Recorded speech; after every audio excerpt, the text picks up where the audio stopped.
नाव काय तुमचं? महादेव. पूर्ण नाव? पूर्ण नाव जिबल फुललेले.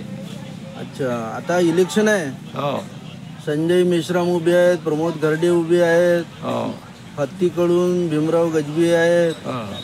तर तुम्ही आता कुणाला मतदान करणार? त्यांनी सांगला ना. तुम्ही सांगा ना. हो मेसरामले. मेश्रामले? नाही हत्याले. हत्याले का? हो. बरं. एकही साल नाही बदलला बा. हां हां, हत्तीला मतदान कराल? हो कुणाला मतदान करणार? हत्याला. हां बडीसाहेब, आपला परिचय. दिलीप जनार्दन गोयल. तर आता 20 तारखेला 11 उमेदवार उमरेड विधानसभा क्षेत्रामध्ये आपला नशीब आजमावत आहे. तर आपण आपलं मत कोणाला देणार?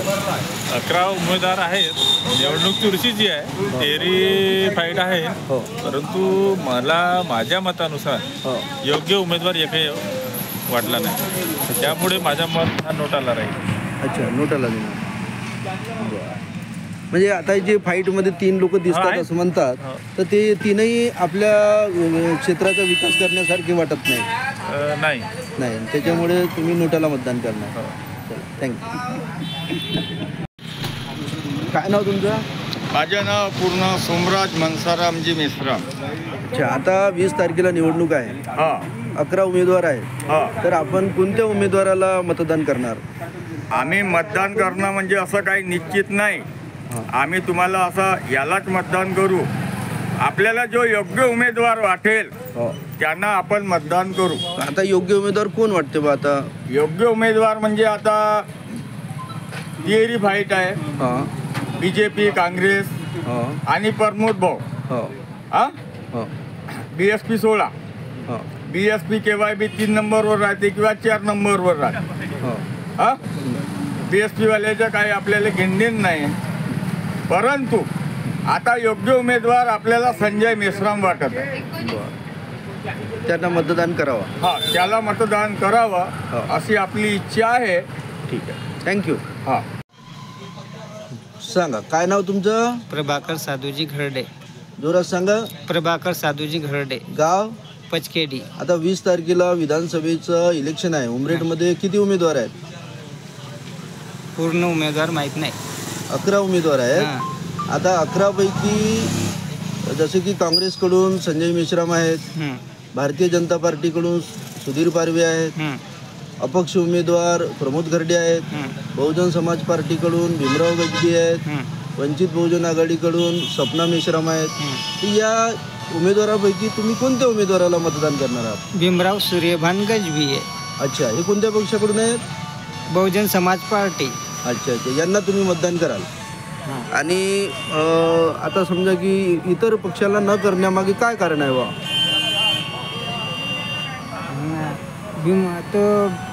भीमराव सूर्यभान गजबी नॅशनलाइज पार्टीतून उभा आहे.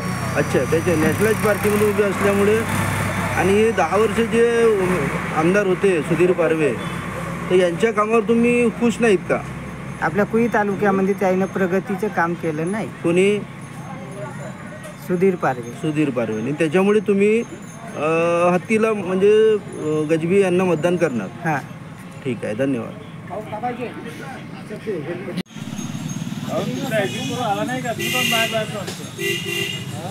तर आपलं पूर्ण नाव?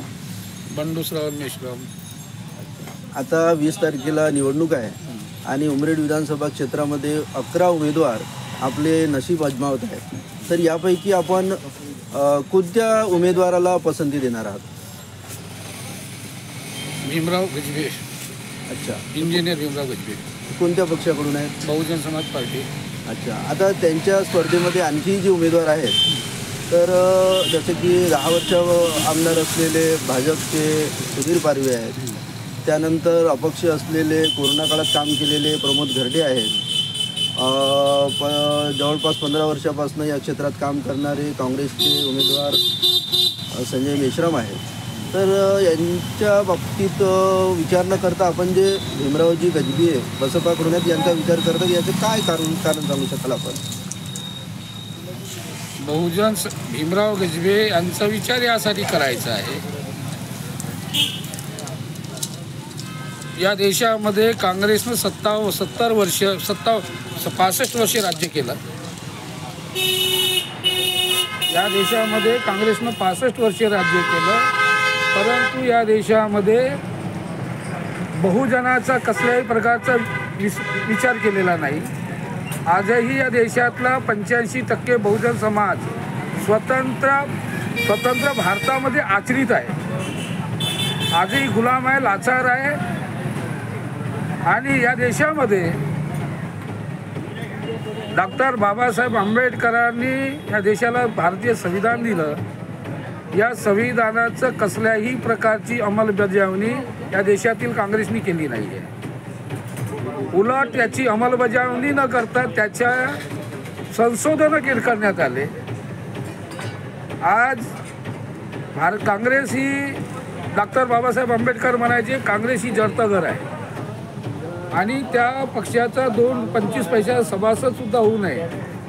या देशातल्या सर्व दलितांना, या देशातल्या बहुजनाला बाबासाहेब आंबेडकरांनी 1954ला आग्र्याच्या सभेमध्ये हळहळीनं हा मुद्देसूद भाषण बाबासाहेबांनी दिलं होतं. म्हणून आम्ही काँग्रेसचा 100% विरोध करतो. मागे झालेल्या लोकसभेच्या 2024च्या इलेक्शनमध्ये काँग्रेसनं संविधान बचाव हे नाटक केलं.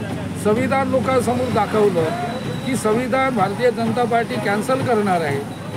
म्हणून या देशातल्या दलित लोकांनी भरभरून काँग्रेसच्या जोडीमध्ये मतदान केलं. परंतु जेव्हा सुप्रीम कोर्टाच्या आदेशानं जेव्हा उपवर्गीयाचा जो मुद्दा आला आरक्षणाचा, तेव्हा काँग्रेसनं लोकसभेमध्ये कसल्याही प्रकारचा एक शब्दसुद्धा काढलेला नाही आहे. त्यामुळे आपली काँग्रेसवर नाराजी आहे. म्हणून त्यामुळे आम्ही काँग्रेसला स्वीकारू शकणार नाही. या देशातल्या बहुजनांना न्याय देणारी एकमेव पार्टी म्हणजे बहुजन समाज पार्टी आहे. थँक्यू. ढेकळ संदोकार, गाव हुडपा. हां, आता 20 तारखेला मतदान आहे. हा तर तुमच्या मते लोकांनी हा कोणाला निवडून दिलं पाहिजे? गड्डे, प्रमोद भाऊ गड्डे. अच्छा. आणि बाकी इतरांना जसं सुधीर पारवे आहेत, हा संजय मेश्राम आहेत, हा तर यांच्यापेक्षा प्रमोद घरडे यांची कामं म्हणजे तुम्हाला चांगले वाटतात? हो. तर सांगा 1-2 कामं त्यांनी केलेले. आता कामं आता सध्या कोणतं सांगावं? जसं काय काय नाही तर कोणते काम करून विचारा. हां हां. तर प्रमोद घरडे यांनी केलेले काही तुमच्या माहितीप्रमाणे कामं सांगा. हो, तर शाळेमध्ये बॅगा वाटला, हो हा साड्या वाटला, हो बाहेर नाही का जे हो गणपतीला प्रत्येक गावले पैसे दिला त्यानं. हो हो. अजून बस झाला आता काय बस सगळा दिला. त्याच्यामुळे आता सगळ्यात जास्त मतदान कोणाला करायला पाहिजे? गड्डे साहेब आले. अच्छा अच्छा, ठीक आहे. देतो बरोबर. काय नाव तुमचं? देवराव संदोकार. जोरात सांगा. देवराव संदोकार, गाव हुडपा. होडपा. आता 20 तारखेला मतदान आहे. हा, तर कोणाला लोकांनी मतदान करून आमदार बनवलं पाहिजे? प्रमोद घरडे. प्रमोद घरडे. घरडे. अच्छा. घरडे साहेबांनी केलेले काही 2-3 कामं तुमच्या माहितीप्रमाणे हो, सांगा ना. शाळेत बॅगा वाटला, हां. बाहेर साड्या दिला, अच्छा जनसेवा केली. अच्छा. सुधीर पारवींनी 10 वर्ष ते आमदार होते, तर त्यांनी कामं नाही केले का? त्यांनी कोणतं काम केलं म्हणजे आपल्या इकडं? कोणी सुधीर पारवेनं काम नाही केले? नाही केले काम. अच्छा. त्याच्यामुळे त्यांना नाही देणार. आणि आता काँग्रेसमधून संजय मेश्राम आहेत, हा, तर त्यांच्याबद्दल काय मत आहे आपलं? त्याच्याबद्दल मत आपलं नाही आहे. नाही म्हणजे आता तुम्ही मत घाटे साहेब जेवढच्या माणसं घरडे साहेब करायचे अच्छा अच्छा अच्छा. त्याला मतदान करायचा. हो हो. म्हणजे साळवा आणि हुडपा जवळ जवळ आहे, हा, जवळ आहे. त्याच्यामुळे त्यांना मतदान करायचं आहे. हो, करायचं आहे. ठीक आहे.